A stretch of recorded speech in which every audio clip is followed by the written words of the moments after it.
अमावस्या के रोज़ वापस जाने और अगले पितृपक्ष में फिर आने के लिए बल्क टिकट्स नहीं होती हैं भूलोक और पितृलोक के बीच।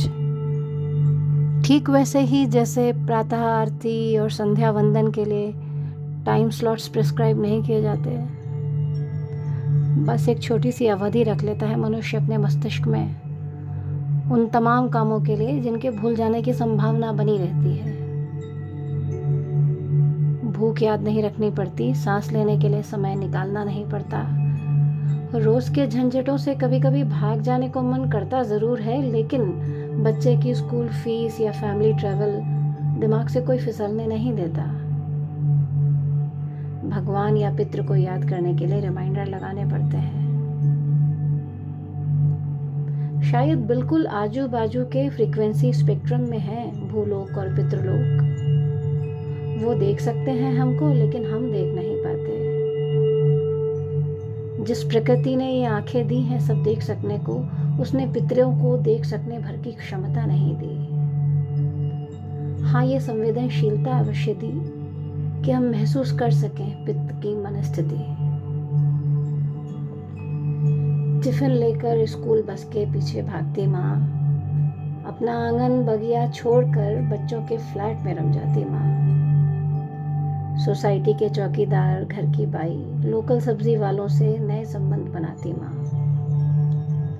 दफ्तर गई बहुओं और बेटियों के बच्चों को सीने से सटाती माँ, आनंदित माँ, उल्लासित माँ।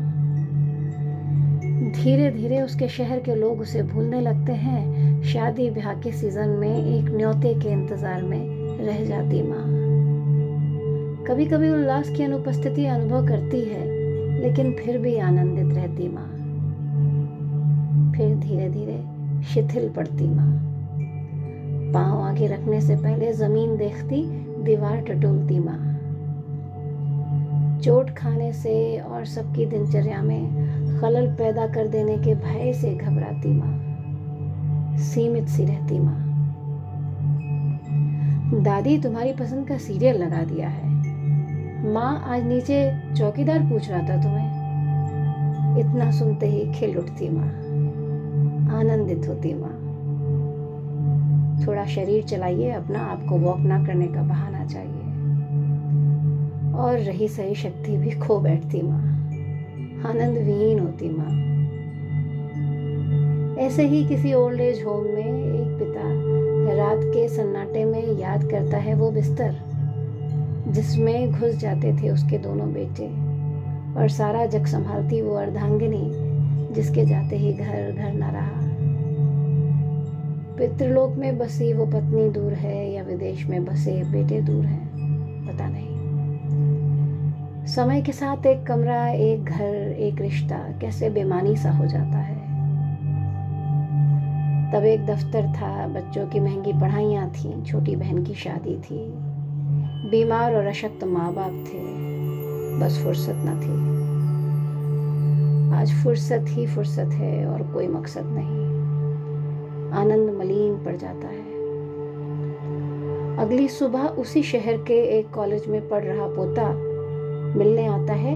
दादू का मलिन पड़ा आनंद पुनः खिल जाता है। आनंद कुमलाता है जब दौड़ता भागता शरीर थकने लगता है, जब दिन भर करने के लिए कुछ नहीं होता है, जब एक धूप वाली खिड़की के आगे बिस्तर नहीं जुड़ पाता, जब रोग घेरता है। हर बार आनंद थोड़ा और कुमलाता है। इसको कोई तर्पण, कोई पंडित कैसे कर सकेगा पुनः स्थापित। तमाम झंझावातों के बीच एक मंत्र है बस, जो हर रोज एक बार उचार लेना है। कैसी हो माँ, क्या बनवाओगे आज खाने में? न्यूज़ देखी पापा आपने?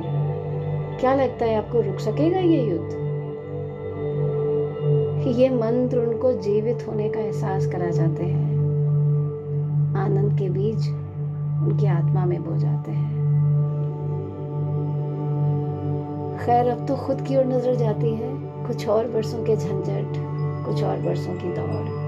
फिर हाँ, कोशिश बेशक रहेगी कि स्वस्थ रह सकूं, पराधीनता ना हो। व्यस्त रह सकूं, कोई आहत भी करे तो आनंद भंग ना हो, कम से कम इतनी आध्यात्मिकता हो। शायद ऐसे ही ठीक सोचते होंगे माँ बाबूजी 50-55 के आसपास,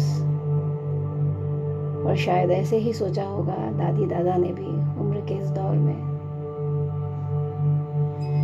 फिर भी अगली पीढ़ियां कभी कभी चूक जाती हैं और भर जाता है ब्रह्मांड उन आत्माओं से जो बस आनंदित रहना चाहती हैं।